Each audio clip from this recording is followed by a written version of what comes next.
Okay guys, nyibisanzwe nongeye kugaruka nyibisanzwe nababwiye yuko ngiye kwereka iyo application izabafasha gukora amafaranga online nta gishoro guys. Irabikura nongeye nibasobanurire. Uzaza kuri Play Store waba ukoresha Android waba ukoresha iPhone uzayikura kuyo bita App Store ugende uyidownloading guys. So rero icyo tuzakora ni iki rero? Tuzaza ahangaha ni search niturangiza twite twandika iyo bita Gamon cyangwa Gamon. Yes, Gamon already nuko imeze. Uzaza wanditsemo Gamon cyangwa Gamon, uze wandikemo Gamon ukunguku already usacinge urebe iyo application ize ubundi ugende wikorere already wite wiza wikorere deal. So rero ukubona ko hanga already Gamon earning money, ukubona ko yayisigeramo nukunguku imeze nuku imeze guy. Genda ifite muri phone so twayigezeho na application idatwara na mega nyinshi, yatwaye nyinshi ni mega 3 zonyine guy, ne 3 zonyine guy. Rero nukunguku yo Gamon yacu imeze cyangwa Gamon nuku imeze. Handitse ngo Gamon earn money every day. So uzaza ukanda nitse open already nuko application yacu imeze. Nyuma yuko dukomeza reka ugende uduflowing cyangwa ugende usure WhatsApp channel yacu twakoze, dore uko ariyo tujya tunyuza amakuru y'ingenzi abageza kuri YouTube. Kwita mubona link mu wa mbere, kwita uza ukareba video cyangwa kiganiro twashyizeho, haba gukora amafaranga online, haba gukora amafaranga kuri mbuga nkoranyambaga zawe. So uraza kuza munsi ya video yawe ukanda ritse mowa ahangaha, nurangiza uhite uza amagambo twanditse muri description, ubundi uze uscrolling uzagenda uyasome urebe aho handitse ngo WhatsApp. Sura WhatsApp channel yacu niho udutanga amakuru yose. Urazaza uhite ureba handitse whatsapp.com, nurangiza uhite ukanda kuri WhatsApp. So rero ikizaba kizahita kigeraho nuku WhatsApp channel yacu imeze tuyikoze vuba. Handitse ngo Sam Pro cyangwa Sam Promoter channel aba followers rimwe, uzahita uza ukanditse ngo view channel. Aha nicyo uzahita ukora. Mu gihe udafite WhatsApp uzadownloadinga hepfo, ariko mu gihe uyifite uzaza wikandire hariya. Already nyibisanzwe uzaza ukande agree ukomeze, ubundi ugende urebe ibikurikire. Sasa ubundi wizirangare. Sasa rero WhatsApp channel yacu twakoze nuku imeze. Icyo uzaza wikandire, uzaza ukanditse ngo flow channel already our flowinze, kuko ino twayikoze vuba. Tugiye gutangira dushake kuntu noneho twabahereza amakuru aho muzamurasanga amalinki ya hato na hato. So rero nuko bimeze, uzaza ukandeho ubundi urebe byinshi bikubiye kuri gukora amafaranga online. Hanga uzaza wikandira flow na kindi guy. Application niyo iri gutanga ibiceri. Already Gamon yacu nuku imeze. Ubundi urebye yatangiye kuronshinga muri icyo gihe nibwo yatangiye gutanga ibiceri muri 2024 nyibisanzwe. Easiest reward app of 2024. So nyibisanzwe rero handitse earn real money, view PayPal or gift card like Google, Amazon, Stream and Xbox. Anga icyo tuzakora tugiye gukora iyo bita sign up. Sign up yayo iroroshye, kuresha email gusa. Uzaza ukanda nitse ngo sign up gusa guy. Anago ari undi mwirondero kugenda ukora ngo verification, ushyira amasura, ushyira ama ID, naga ari uku imeze guy. Wowe uzaza ukanditse ngo sign up, ushyiremo email yawe gusa guy. Step by step nkurikira ino ngiye kwereka step by step guy. Uzaza uhitemo email ugiye gukoresha. Already reka dukande kuri iyi email tugiye gukoresha, ubundi twikorere sign up mu buryo bworoshye cyane. So buno buryo burakora guy. Nyibisanzwe rero ahashyizemo email ngiye gukora iyo bita sign up cyangwa nkoze icyo bita registration cyangwa register. Nongeye misubiremo guy. Ubu ni ubwo buryo uraza gukora icyo bita sign up cyangwa register guy. So, okay, already twinjiyemo twamaze gushyiramo email yacu. Basaba kubwira ngo allow Gamon to send you notification. Tuzaza dukanda nitse ngo allow. So already hanga twahise tugira muri application yacu. Ukimara kwinjira magohereza amafaranga angana na coin 200 angana na USDT 0.2. So ahangaha rero icyo tuzakora, hari kubona arimwo ibyiciro byinshi aho abantu bakoramwe amafaranga. Earn 100 coins to claim your daily rewards. harimo ahangaha uburyo bwinshi abantu bakoramwo amafaranga gaye. Rwamo nuko bimeze, ukimara kwinjiramo uhita usangamo already nayo yaberetse before yuko usangamo coins zingana 200 zingana na USDT 0.2. So ayo mafaranga ari hejuru ya 400 already uhita usangamo. Already ahangaha rero harimo uburyo bwinshi uramwiciri kugenda ukora usubiza ibibazo birimo, ukugenda ukina game zirimo, ukugenda ukora nyine ibintu byinshi birimo. Nkuko nabibabwiye harimo no kurana video, iyo usanze ugiriwe amahirwe ugasanga igihugu cyawe cyangwa location yawe cyangwa region yawe harimo ads nyinshi, urareba ads kamwe ureba katamaze n'amasegonda 3 kahita kaguhereza coin zigera muri 5. Ibaze rero wagiriwe amahirwe ukabona ads nyinshi nko ku munsi zirenga nk'ijana, wagirirwa amahirwe. Ariko hari igihe bitewe nko muri Afrika cyane cyane ads arye zibura, hari igihe unajyaho ugasanga ads ntago ziriho. Ariko ku bantu bakoresha abantu baba mu bihugu byemerewe ama ads cyane, bo babona ads nyinshi. Hari igihe nk'ubu ukanda ugasanga ads ntago zihari, kadukandeho turebe. Hari igihe tujya dukandaho tugasanga ads zihari. Dore hano hepfo hahise twandikira ads not available. Ahangaha harimo uburyo bwinshi. Video are just a way to boost your earnings, like when you need 40-50 coins to reach your reward. We prefer you to do offers, play game and quiz. So ahangaha harimo game uko nayiberetse before, harimo gukina game, quiz, harimo n'ibindi bigiye bitandukanye. Rero ahangaha rero harimo no gutumira, aho utumira umuntu umwe bakagoreza coin zigera muri 30 umuntu umwe gusa watumiye. Nkuko babyanditse hano hasi, handitse hano hasi gutumira icyo basobanuye: refer your friends and earn 30 coins per referral. Ahangaha basobanuye yuko tumira umuntu umwe ukorere coin zingana na 30 kuri buri muntu uzaba watumiye. Hano ha kabiri, your friend will get 5 coins. Nishuti zawe nayo zizakira amacoin angana na 50. Ha gatatu rero, your referred friend must input code to complete refer. Hano ha gatatu havuze ngo uwo watumiye cyangwa inshuti yawe igomba gushyiramo code kugira ngo yuzuze ubutumire cyangwa yuzuze refer kugira ngo ubone 30, uwo watumiye nawe abone 50. Nuko nguko rero bigenda nkuko hano hasi bimeze.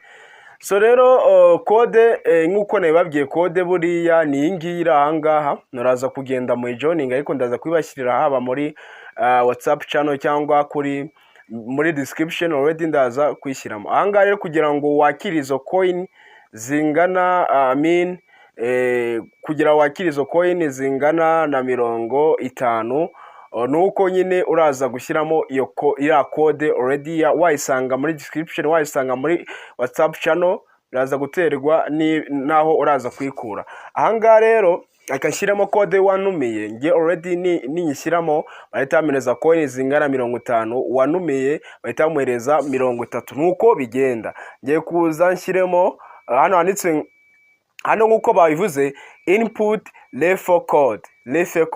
Ngiye ndaza shyiremo code already wanumiye amaye, ndaza kugira ngo wakire izo coin. Ahangaha iracyari kwirodinga guy, already uko nako ahangaha za 30 hariya kuri refer. Nongeye iyi coin, nongeye ira code bahita bamereza 50 zitaziba 80. bivuze yuko yo winjiyemo.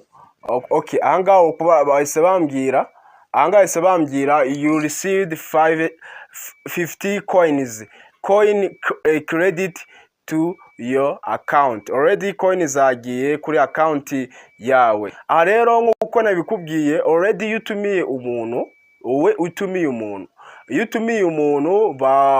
ukinjiramo utumiye umuntu bagureza 30. Umuntu yinjiye kuri iyo coin yawe akahita yishyira hariya bamureza 50, utumiye wowe bakaguha 30. rero bivuze yuko nyine utumira abantu kugira bagohereze coin, n'undi utumiye agenda agohereza kuri iyo bonus.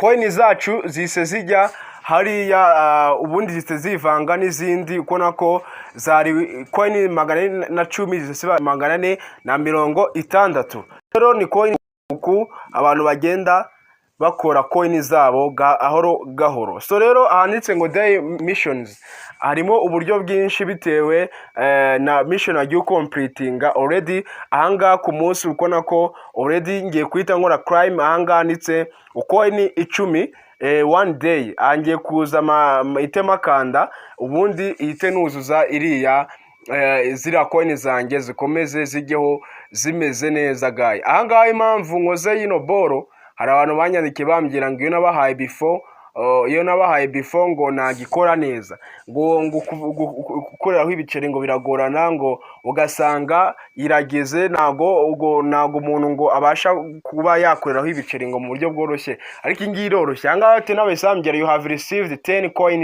coin credit to your account n'ibisanzwe yahise ajyaho. So ahangaha harimo uburyo bwinshi uko buri munsi abagoreza coin 10 z'uko umunsi genda uhita n'undi uza ukahita ukananditse crime ubundi kagenda ucriminga. Harimo uburyo bwinshi ahangaha guy ugenda ukoreramo uduceri mu buryo bworoshye cyane. Ukona ko ahangaha coin zanjye zingana n'amadolari yanjye ari ahangaha 0.47. uko coin zingana niko na USD cyangwa USDT zingana. Rero aha harimo uburyo bwinshi ugenda ukadownload application uzestara ubundi ukabona coin nyinshi cyane guy. Kandi ahangaha nababwiye ko kubikura ari ibintu byoroshye cyane guy. Reka mbese kwanza manze bibereke guy, gukora withdraw ni ibintu byoroshye cyane. Ushaka uza ugakanda ahangaha.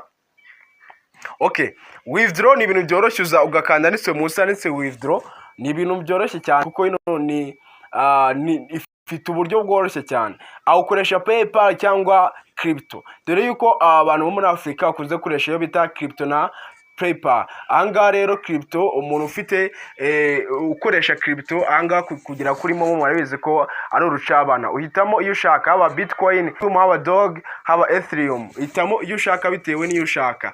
Ariko nkuko muri kubibona hano munsi handitse Litecoin has 0 fees. Litecoin yo ifite fees cyangwa bagukata 0 mugira kubikura. Minimum requirement of 2 USDT. Bivuze uko ufite USDT ukahita ukanda ndetse ngo Litecoin already urabikura akahita kugera kuri Binance. Murabizi ko yakugeze kuri Binance kuri momo ari urucabana, ahita kugeraho ari urucabana. So ahanga ndikwereka uburyo bwinshi handitse ngo price, harimo uburyo bwinshi nabyo ugenda ukadownloading application ukabona coin zawe.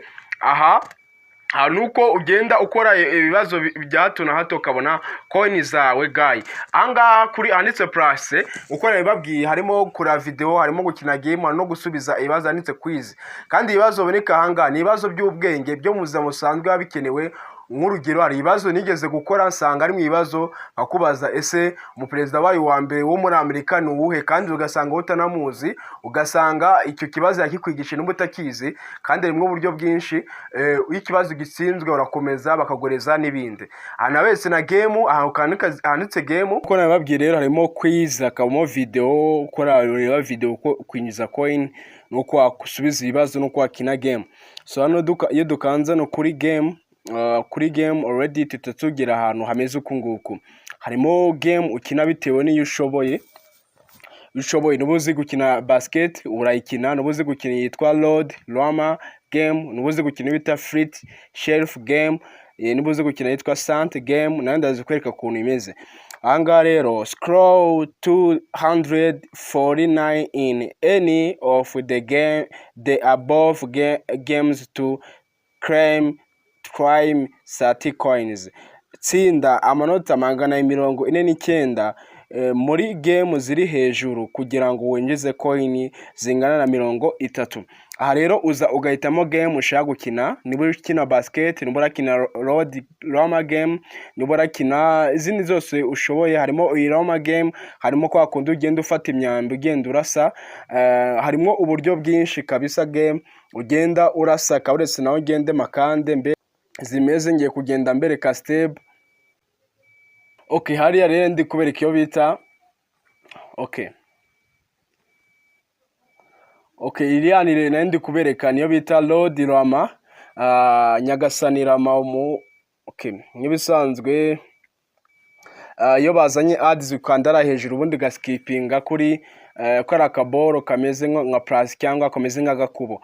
Rama rero Lord Rama murayizi ko ari game ishingiye ku byabaye mu Buhinde, aho Nyagasani Rama yarashe daimoni, sinzi ntago nzi amateka yabyo, ariko ahangaha ni imyambi y'abarasanga daimoni. Ni Lord Rama niwe tugiye gukina. Ahangaha ngiye kwereka nyine game iyo isa nkaho yananiye, ariko ngiye kwereka ukuntu bayikina. Yego kuyikina ndabishoboye, ariko kuzuza ari amanota biragoye, kuko hari igihe ujya kuyuzuza ugasanga biragoye gayi. Aha biragoye rero, niyo mpamvu ndaza kwereka game isa nkaho yo itagoye cyane. So ahangaha ni Rama, kubazi amateka mu Buhinde ngo ryari daimoni rifite imitwe 12, aho uwo bita Rama yayirashe. So aha rero ibyo tugiye gukora ni iki, turaza dukande ahanditse play, aha kuri Lord Rama turaza handitse play niho turaza gukanda.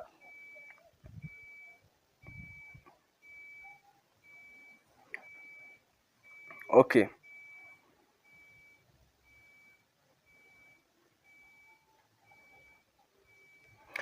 ahanditse play. Noneho ahangaha iyi Rama kuntu ikinwayo, uraza ugafora umwambi ubundi ukarasa bitewe n'aho urasa, kugira ngo urase umuntu apfe ni uko umurasa mu mutwe. Bitewe n'ubuko baguhaye, iyo utamurashe mu mutwe ntago nagapfa. Dore nk'urugero, nimurasa mu nda, aha ntago arapfa, ariko aha nimurasa mu mutwe uzamura kano kaboro umeze nk'ubudomo aho bari kukwereka kariho urasa tu, bitewe n'aho ugeze. Ahangaha ni mu mutwe ho arahita apfa gayi. Ahangaha urabona ko ahise apfa, kandi ahangaha amanota bari kujyaho bitewe, ahangaha ageze amanota 6. Ni inshuro baguhereza, hari iminota baguhereza runaka. Turahitamo mu mutwe tena turase, ariko dufite 6 tugira 13. Iyi ngiyo aho ugoreye nuko hari iminota runaka baguhaye, uyirengeje nago wemererwa kongera kugira ngo wemererwe kubona ayo mahirwe, kuko urarasa amanota ukajya kuyagira, ariko wajya kuyagira ugasanga uhuye n'izindi nzitizi. Aha ni mu mutwe turarasa, kuko iyo utarashe mu mutwe nago apfa gayi. Aha nago apfa iyo utarashe mu mutwe. Ahangaha nakuyemo biti birimo, ariko nyine wowe uzakina harimo injyana gayi.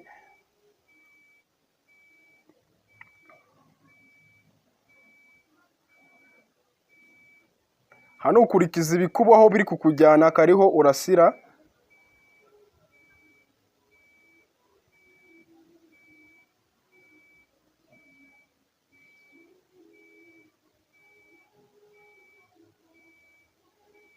Hano mu mutwe niho tugiye kwita tumurasa ahite apfa. So rero ahangaha harimo uburyo bwinshi no game bayikina. Anangize amanota 23, kandi hari abavuze buri game yose kugira ngo wemererwe gukora zira coin nuko wakina cyangwa atsinda amanota 249. Ahangaha tenanga turakura ka kaboro kacu, dushake umutwe hano ariho turasa. Hano ni mu mutwe. Iyo urashe mu nda cyangwa ku maguru nago apfa, ni paka ngo urase hehe mu mutwe. Ino game ni sawa cyane, kano ka game ni sawa. Amanota 20 nangahe na 6. Ni 26. Aha naho aramuzana ushake hano hari umutwe.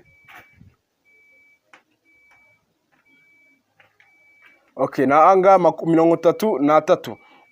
Ahangaha naho bagiye kuzana undi.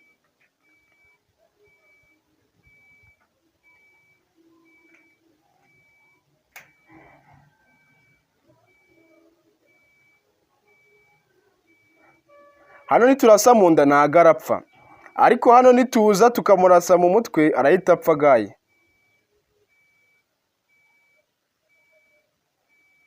Aha niturasa mu mutwe cyangwa mu maso arahita apfa. Aha amanota abaye 30 nangahe n'icyenda. Ahangaha ikibi kigiyemo rero aho itandukanye n'indi ni uko ho batagoreza inshuro 3 kuri ya yindi naberetse, wongera ugasubiramo ukongera ugatangira bundi bushya, bitandukanye n'iriya game twabonye hariya batakubwira ko ari amanota 39 ugize, kandi amanota runaka dusabwa ni amanota angana na 149. Ukumva ko ino game kadusubira inyuma tugende dushaka indi, urukumva ino game isa nkaho yagorana, ukubona ko iriya game Lodirama yagorana kuko urukubona ko yo ntago ifitemo uburyo bwo gukina inshuro nyinshi. Reka dukire no kuri basket murebe kuntu basket yo nayo imeze, uraza guhitamo bitewe na game urukona washobora. Ahangaha ndi kwereka game zo mwakina bitewe n'iyo wumva ukunze. Ngewe nababwiye yuko iyo nkunze cyane ari bita Santa game, iri ukina uri kurasa noneho epibombe uri kubirasa kabisa. Okay, ya basket nayo iri kwiloadinga, nayo igiye kuza. Nababwiye ahangaha ukina game bitewe n'ikunyuze, akaba ariyo ukina bitewe niba ufitemo experience ya danje. Basket rero nayo iyisiza nk'ibisanzwe, iyo bamanje kuzana kara kaboro ukanaritse skip, hano kaboro kariho kamaze nk'agakubo nito ukanda already nk'ibisanzwe uzugakanda, ndetse hari akaboro ko gukandamo kugira ngo rebe video cyangwa akandi kaboro kano ko hagati niko itukandamo, ubundi ukajya gukina game yawe. Iyi rero tugezemo iyo bita basket champion. Iyi niyo nono iyi champion ku bantu bazi gukina nyine basket already bazisanga muri icyo kiciro. Iyi ngiyi icyo uko imeze, ahangaha kuri kubona ahangaha hari boro izanye baro, ubundi ukazamura kano kaboro, ukazamura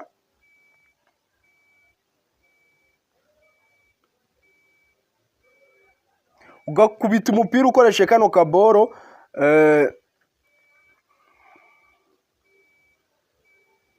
Nk'ubu ngubu kano iyo kagucitse kakagwa hasi uba utsinzwe gayi. Iyo nabonye isa nkaho inagoye cyane ho kuko hari igihe bujya bugucanga kugira ngo ushyire iyo baro hariya mu ipaniye, kana kaboro nako kaba gasa nkaho kaba kagoye kugira ukazamure uzagashirishemo baro, biba bigoye cyane ariko nyine uragerageza. So ahangaha ndi kubanyuriza mu ncamake. Aha ngiye yayikirinye nuko ndi no kurikodinga ikagenda gahoro, ariko nabonye amanota yayo agoye kugira ngo uyatsinde wuzuze manota 249. Game rero nabonye isa nkaho yoroshye ku bantu bajya kina game ino yitwa Santa game. Bira byinuza by'imbuto nabyo muzabinyuramo, nago nabikunze cyane. Ngiyo nikunde ni bita Santa game. Yacu rero twayigezemo ni Santa game cyangwa Sana game bitewe no kuntu isoma. Santa game niko bayita, ready nuko imeze. Ready nkuko nabibabwiye, bazanye ads wita skipping hano hejuru ready handitse plus, hano ko arimo agakubo nkitukanda. Noneho game yacu nuko nguko imeze guy. So game yacu nuko imeze. Draw is -0. Anga uhituza ugakanda hano hagati kara kaboro kameze nk'agakaboro kameze nk'agatimatima, kara kaboro abantu benshi bakunda bagiye gukanda bagiye hehe gukina game cyangwa kureba video nk'ubisanzwe. Uretse ino game ni izana icyogajuru, icyogajuru kizana alien ziri kurasa izindi alien ziri kuva hehe mu ijuru. Iyi barakubwira ngo try to move, ahangaha urakura urujyana movinga tu. Ahangaha ino game amanota urashe niyo ibiboro urashe nibyo biguhereza amanota gayi. Ahangaha tugiye gutangira noneho turase turebe ese game yacu imeze gute. Ino game niyo nabonye isa nkaho yoroshye kandi kuita yoroha kuita uzara amanota ukayita ujya gukora zira coin zawe. Iyi game niyo nabonye isa nkaho yoroshye gayi. Reka tugenda aryo uzasanga ari kiboro kiri hagati kimeze nk'ifoto, akubwira ngo ino game usaba kuyikina kugira ngo uruhushya, ariko nyine ibyo uzabireke wikinire tu, nugisangaho uzakina, nutagisangaho uzakina. Ngewe umunsi nta kintu nasanze ariko kwinde nakoze cyari kiriho. Ahangaha tugiye kugenda bakubwira ngo drag to move. Iyi game yacu ahangaha nuko ndi kurikodinga, ariko dinga guy aha ushobora kubona biri kugenda gahoro ukabona mbese ntabwo bifite forme, ariko kuri wowe uzabona bifite forme. Aha ndi kugenda ndasanga urakwepa guy kugira buriya boro butaza iyo bukuguyeho biba bikurangiranye gayi. haba bikurangiranye, aha ugenda urasa bitewe n'ibyo bakuzaniye. Uko ugenda urasa bino biboro niko ubona amanota. Nongere mbisubiremo gayi, uko ugenda urasa bino biboro niko ubona amanota. Kandi iyo akamwe gusa kakuguyeho uba urangiye, kuko baba bakwishe gayi. Aha baba bakwishe. Ahangaha uri kubona ko kino kiboro kigiyeho kimeze firidi. Ni uko abahise bandasa kiriya kiboro cyari giturutse mu ijuru. Kiriya nicyo kiba kimeze nk'ingabo, kiguhereza n'izindi bombe zigufasha kurasa bino biboro meze nk'ibibombe biba byaturutse mu cyogajuru. Ahangaha cya kiboro cyacu ni inshuro 3 baguhereza, kugira ngo baguhereze amahirwe yo kugira ngo ubone ziriya coin gayi. Ahangaha naho ndakomeza ndase. Ahangaha ari kugenda gahoro, impamvu uko ndi kwitsindwa cyane. Aha game uri kuyikina uri kurikodinga igenda gahoro, ni nk'ibisanzwe muri tableau ya phone tu. Aha nukurasa urukona ko iri kugenda gahoro, ariko nyine ni ikibazo cyoko ndi kurikodinga ndi no gukina game, ariko nabirenze. Icyo shaka nuko ndareba ko nubwo biri kugenda gahoro ko ari amanota nayakina gayi. Ahangaha barandashe, uko nababwiye ko ari inshuro 3, buriya nsigaranye inshuro 1. Asigaranye inshuro 1 kandi isabwa kuba mfite amanota 100. Ngiye kuri cya kiboro cya shiridi. Ikiboro cya shiridi kigufasha kurekurana na bombe baguhaye, genda zizenguruka zimenagura buriya buboro babazanye. Kandi uko ugenda ubumenagura niko baguhereza n'amanota gayi. Urukona ahangaha boro ndi kugenda zimenagura, uko amanota ahangaha agenda aza gayi. Iyo ushatse urasana mbere masasu yawe byaye boro bitari byazo, ubundi byahura na bikabiskwanyagura. Aha urarasa byaza, ubundi urwanira kugira ngo kiriya kiboro kizakiraza kimeze nka shiridi ntukazagira kibura, kuko kiriya kiguhere. Ahangaha ati n'abarandashe. Aha rero ni inshuro 3 nkuko nabikubwiye baguhereza. Iyo byanze urongera uraskipinga amanota barakoreye, ugasa nkaho uyahombye, ukongera ugatangira bundi bushya. Niko n'izindi game ahangaha bimeze. Abahita bambwira ngo game over. Game over irangiye ifite 50 nangahe 56, kandi dusabwa kugira 149. So ahangaha turongera rero twongere dusubiremo ya game yacu, ubundi turebe uko byifashe. Aha rero uko nabikubwiye, kino kiboro kiza kiguhereza shiridi n'amasasu menshi cyane. Amasasu kabisa danje, kiguhereza bigufasha kurasa bombe kabisa nyinshi cyane. Ahangaha iyo zahuye n'ubwo buboro umenagura, kandi uko zihuye n'ubwo buboro niko ubona nuko ugenda ubona za coin ahangaha gayi. Icyo nyine urwanira no kugira ngo uhure na ira boro kabisa gukorera umuti bya danje. Ndakomeza ndase, ningira amahirwe bakanzanira ya boro irasa boro nyinshi, ari amahirwe yanjye yandi. Rero nayo uko ugenda uyikina step ugenda ziyongera. Urabizi ko game iyo zikinnye hari ukuntu ugenda izamura igakaraho, ikagenda nyine nayo ikomeraho tu. Nuko n'ingero bigenda bikara, ariko ntago nyine coin zawe wazibura, urakomeza ugakina, kuko iyi game ntago itwara mega nyinshi tu. Irakomeza. Nuko nakangaha twababwiye yuko gukina ubu scrolling cyangwa ukine amanota angana na 149. Ahangaha yamaze kuba 199. Bivuze ko ahangaha noneho ya crime yahita ikunda.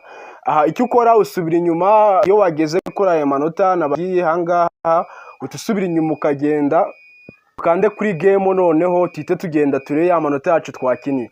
Muri rero nababwiye kugenda ukina game ugenda ubona izo coin, kandi buri game yose ukinnye yaho hejuru ugomba guscrollinga cyangwa ugomba gutsinda amanota na 149. Hariya twabetse ko twa scrollinza amanota. Iyo urangije ugaruka ahangaha inyuma ugakana ndetse ngo crime. Ahangaha bakubwira ngo can be completed every day. Ahangaha bivuze ko hora ukina wenda imwe cyangwa ebyiri bitewe niyo baguhaye buri munsi. Aha uzakanda hano muri iri jambo ryitwa handitse ngo crime, niho uhita ukanda. Ubundi iyo wayatsinze amanota urahita uyakira. Ahangaha bahise batubwira already ahangaha you have received 30 coins. coins created to your account. Ahangaha already coin zacu zagezeho. Ahangaha ubundi wemerera rimwe ku munsi, ariko hari igihe ushira nk'amasaha nk'abiri wagaruka, hari igihe usanga wakwemera kongera gukina. Ahangaha coin zacu zahise zijyaho zari 30. Ahangaha ndakeka ko bigiye kwita biba coin 500. Already ahangaha 500, already coin 500 ahazise zijyaho. Ahangaha rero twe twaberetse aha ni game wari uri gukina. Noneho ahangaha icyo bita quiz, noneho ibibazo noneho baguhereza. Barakubwira ko ibibazo byinshi bakunze kubaza, kenshi ibibazo bakunze kubaza ni byo mu buzima busanzwe. Tuvuge nk'urugero bakakubaza ese umuperezida wayo wa mbere muri Amerika ni uwuhe? Icyo ni ikibazo mu buzima busanzwe bajya babaza kandi abantu bakwiye kumenya. Ese niwe mu minisitiri wabaye wa mbere mu Buhindi? Niwe mu minisitiri w'umugore wabaye wa mbere mu Buhindi? Arabizi ko n'abaperezida mu Buhindi bagira. Ni ikibazo baguhereza kandi baguhereza igisubizo n'ikibazo ugahitamo bitewe uko waba umuzi, ubundi ukamuhitamo n'ubumuzi. Aha rero tugiye kuri quiz, hari game twayirangije. Quiz rero bakubwira ngo complete 5 quiz, nurangiza ubone coin 25. Aha rero kuri quiz naho ngiye kwereka uko bimeze, kuko ibibazo byo no mu buzima busanzwe wabikenera, kuko ni ibibazo by'ingenzi cyane. Barakubaza ese ubundi hari ibibazo byinshi ugenda ubonamo bitewe na kategori y'ibibazo usanzwe umenyeye ukora uzi kuruta ibindi. So ahangaha rero wageze ahangaha iri loadinga nk'ibisanzwe, ukaza handitse ngo start quiz, niho ihita ukanda. Already ahangaha hari akaboro kameze kari kwiloadinga, akari loadinga ubundi kagera kuri 0. Akarirodinga ubundi kagera kuri 0, ukaba wemere kuhita ugenda ukisubiriza ibibazo byawe. Aha turategereza turebe connection ziri kugenda gahoro, ariko turategereza turebe ahangaha. Okay, ahangaha bahita baguhereza noneho kategori y'ibyo uzi kuruta ibindi, ibyo ibibazo baraza kukubazaho niba wiyaminiye kuruta ibindi, aricyo bita general knowledge. Ahangaha urahitamo icyo uzi, niba ari entertainment, niba ari sport, niba ari science, niba ari history, urahitamo ibyo uzi. Ngereka mwande handitse ngo sport, ibijyanye n'imikino wenda nibyo nzi kuruta ibindi, ndaza gukuza nkanditse sport, buriya nibyo baraza kumbazaho kuri sport. Ariko hari igihe bajya bivangavanga ugasanga bazanyemo n'ibyo mu buzima busanzwe bitajyanye na sport, ariko hari igihe bazanamo n'ibya sport. Iyo urangije ukanda kuri kategori baraza kukubazaho, uhita ukanda handitse ngo tena handitse start quiz, hepfo aricyo bita tuhita dukanditse ngo start quiz tena, ubundi aricyo bakuzana ngo load quiz in 3 bikawutinge bijya hasi, ni amasegonda 30 baguhereza biri kwirodinga kujya kuzana ibyo bibazo. Ibibazo nkuko nabikubwiye ni ibibazo no mu buzima busanzwe bakubaza, nkuko nabikubwiye mu kanya mu byo bagiye kumbaza. Ndabasomeramo bike muri byo ubundi mbasobanurire uko byifashe. Aha rero hari ikibazo batuzaniye, icyuhitamo which of these is a primary gradient in. Ahangaha tuvuge ku bantu wenda batazi gusoma ku bijyanye n'ibibazo babahaye, kugira wenda bitazabira kugora cyane. Ibibazo batanga igisubizo kiza ku mwanya wa mbere kenshi. Niba ari ibibazo 12 nkuko ahangaha ari kubibona, ibibazo 12 ku kibazo kimwe, uzajya urahitamo rimwe gusa, wikandira hano handitse rimwe. Mu bibazo wenda 12 batanze ntabwo wabonamo nk'umunani biri correct. So ahangaha duhisemo rimwe, ukona ko bahise batubwira ko ari cyo, batatubwira ko ahangaha ari cyo. Iyo ukirangije hano handitse ngo next question, wihita ukanda handitse next, tunabikilodinga amasegonda 3 amanuka ajya hasi, ubundi bakatuzana ikindi kibazo. Aha rero nkuko nabikubwiye ni ibibazo 5 usubiza, ariko ikibazo kimwe gifite ibibazo 12, ariko kubisubiza baba byoroshye cyane. Aha rero turaza tuvuge wenda ajya kubwira ikibazo cya kane. Ahangaha batubwiye ahangaha nkuko nabikubwiye toujours uzajya urahitamo rimwe mu gihe utari kubona ko ikibazo ukizi, uzajya urahitamo rimwe, ubundi uzanditse ngo submit answer, ubundi ariho ukanda. Nidusanga atari cyo turakomeza dukomeze. ariko ahangaha iyo byirodinze byageza aba aricyo batubwiye ko aricyo nacyo turaza dukande next. Buri gihe wowe mu gihe uzagira abona ikibazo utakizi uzajya urikandira kuri rimwe, hari igihe usanga igisubizo uhita ukigwaho kandi ikibazo ukishe urakomeza ukagenda gaye. Aha ikibazo wakishe urakomeza ukagenda. Ikibazo batubajije ku bantu bize history na geography barakizi. Akwaje ngo what is the largest density in the world? Ese ni buhe butayu bwa mbere ku isi? Ahangaha tuvuge niba ari Sahara n'abari twebwe tuzi ko wenda ari Sahara, wenda tuvuge nk'urugero wenda Sahara desert niyo turakandaho ubundi turebe niba koko ari ubwo butayu ari bwo bwa mbere. Bazatubwira ko ikibazo igisubizo atari cyo. Ubutayu bwa mbere okay. Ahangaha bazatubwira ko igisubizo atari cyo, akari bwo butayu bwa mbere ku isi. Ahangaha bazatubwira detail Sahara ko atari igisubizo cyanyabyo. Ahangaha nayo byanze naho ukanda nyine next question bakagureza ikindi kibazo kwa kine kiba kigutsinze tu. Aha bazatubaza ikindi kibazo noneho munsi bazakubwira who has the first man. Okay, kaberetse kiloading kaveho batakubya who has the first man to step on the moon. Niwe mugabo wa mbere wageze cyangwa ateye intambwe agera mu ijuru cyangwa wageze mu kwezi bwa mbere. Ahangaha rero niba utamuzi wenda ushidikanya uraza guhitamo rimwe nkuko nabikubwiye. Nusanga ari we niba ari Neil Armstrong niba ari we wenda wagezeho bwa mbere uraza gukanda. Niba umuzi wowe uraza gukanda bitewe n'umuzi. Niba ari Buzz Aldrin niho uraza gukanda, ariko ngewe kwa namuzi wenda namuzi neza ndaza gukanditse ngo Neil Armstrong niho ndaza gukanda nkande submit ndebe niba ari we. Niba atari we baraza kumbwira ko atari we. Already hanga bise bambwira yuko ari we, bahita bamereza na detail. Neil Armstrong stepped on the moon during NASA Apollo 11 mission on July 29. Ahangaha batubwiye yuko ariyo wa mbere wageze kuri misiyo ya 11 mu kwezi kwa karindwi itariki 20,1939. Ahangaha bivuze ko Neil Armstrong ariyo wageze mu kwezi ari uwa mbere mu gihe mu 1969. Ahangaha utera ukanda next. Ahangaha nkuko nabikubwiye ni ibibazo biboneka mu buzima busanzwe umuntu agomba kumenya, kuko ari ibibazo umuntu yahura nabyo mu buzima busanzwe akubaza ese ninde wageze mu kwezi bwa mbere ukamuvuga. Ahangaha nakubwiye iyo ukanda rimwe urakomeza mu bibazo bagwa 12 ntabwo utsindwa byinshi. Dore ikindi kibazo mugomba kumenya basobanuye ahangaha bakubwiye what is the largest organ in the human body.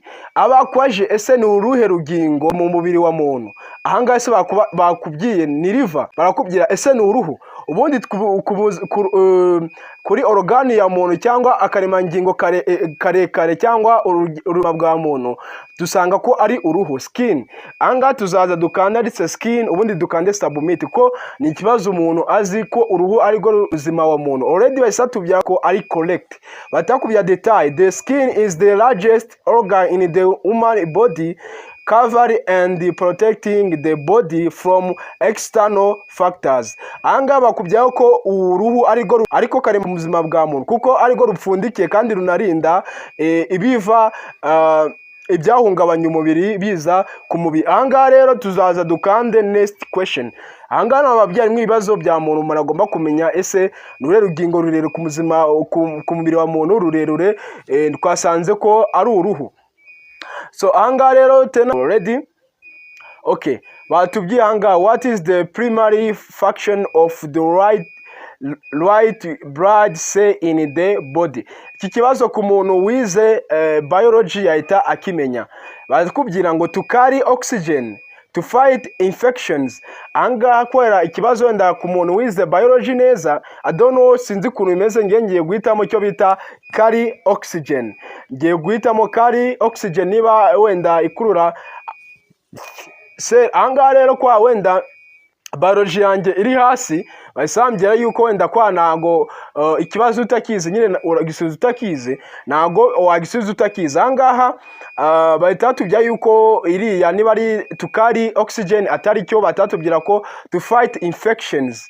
Ahangaha batatuizana detail right bright says are the essential for the immune system and fight infection caused by bacteria, virus and other pathogens. Ahangaha rero pathogens, ahangaha rero ikibazo baduhaye harimo ibisubizo bibiri. Cyo twasubije niba ari tukari oxygen ko atari cyo, ko igisubizo ari to fight infections, kurwanya infection. Ahangaha turaza dukande next question. Ahangaha nababwiye already uzajya urakanda kuri rimwe gusa. Mu bibazo turi kugenda tubijyana mu bibazo. Noneho ikindi kibazo ahangaha nababwiye tuteye twatangira game, tuteye twatangira ino bibazo nababwiye hari igihe bashobora kubabaza ure mu president wa mbere wayoboye Amerika. So kandi ni ikibazo ugomba kumenya, azakubwira who was the first president of the United States, niwe mu president wayoboye Amerika bwa mbere. Batakubwira ngo George Washington, ese ni Washington cyangwa ni Thomas Jefferson. Ahangaha tuzi uko wayoboye Amerika bwa mbere nge cyangwa n'amateka history twabonye uko wayoboye cyane cyane history twabonye ko George Washington ariwe wayoboye Amerika. Turaza dukande kuri rimwe tuhite dukanda submit hasi. Iki ni igisubizo already umuntu atajyashidikanya kiraza ari true. Already bahise tubwira ko already ahangaha bahise batubwira ko igisubizo cyacu ari cyo. Batakubya n'igihe yayoboye. George Washington was the first president of United States, served from yayoboye 1789 kugera mu 1797. niwe wabaye perezida wa mbere wa Amerika. Dukande handitse next question. Ndakeka ku ibibazo 12 bise birangira. Twababwiye ko ikibazo kimwe gifite ibibazo 12 ariko nyine urazamuka tu. Batakubya description iko byagenze. Correct total correct answer, ibibazo twasubije ni 8. Total incorrect answer, ibibazo twishyuye cyangwa twananiwe ni 4.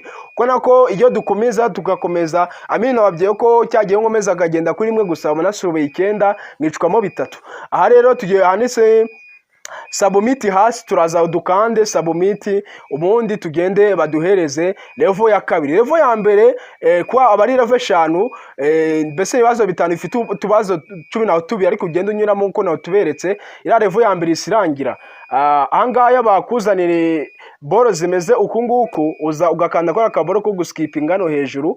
Ubundi yuko nabigenze gutya tena usangaho ujya usubira inyuma gatoya, ubundi ukagenda ugakomeza ibibazo byawe mu buryo bworoshye cyane. Uraza uhitemo kategori baraza gukubaza mwe ibibazo. Uraza tuvuge ngiye kwangunze muri sport cyane, ndaza kuza kwihitiramo sport ariko nabonye ko burya ibyo wabaza byose wakanda muri sport ibibazo byose bagenda bacanga ntacyo bitwaye guy. Aha rero ndaza okay, iriya yarangiye buriya n'ibisanzwe step naberetse niyo tenuza ugakanda handitse start quiz. Uraza uhakande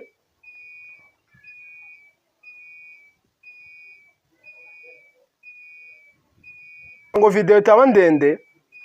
Naberetse step uko wagenda ugakora bira bibazo babaguhaye. Already ukona ko ikibazo cya mbere twakirangije. Naberetse uko ugenda ukomeza ukora bira bibazo uko na step ya mbere yarangiye cya kintu twakoze. Nkomeje gutya video yaba ndende cyane kandi nawe ushaka ko iba ndende. Iyo urangije ibibazo 5 hano ukwanitse rimwe kwa step ya mbere hano twayibonye rimwe. Iyo harangije ugakanditse crime munsi. Ahangaha bahise tubwira ko complete complete quiz to crime yo coins. Ahangaha bisaba gusubiza reversion cyangwa ibibazo 5 bifite ikibazo kimwe gifite utubazo 12. Aha rero ushaka kwiga ugasubiza ino bibazo ko harimo ibibazo by'ubwenge nkuko nabibabwiye. Ahangaha rero nkuko nayikubwiye harimo uburyo bwinshi uko nabiberetse uko ugenda ukora coin zawe ukagenda utumira ukagenda ubona coin bitewe n'ikiciro ugenda ubonaho. Ahangaha rero uko nabikubwiye harimo n'uburyo ukora withdraw hano hasi birahanditse guy.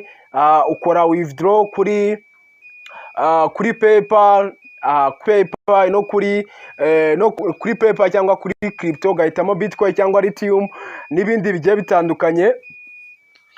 Kuri Lithium iyo hakanze uraza ukinjira ku madolari ahangaha kuri coin ufite.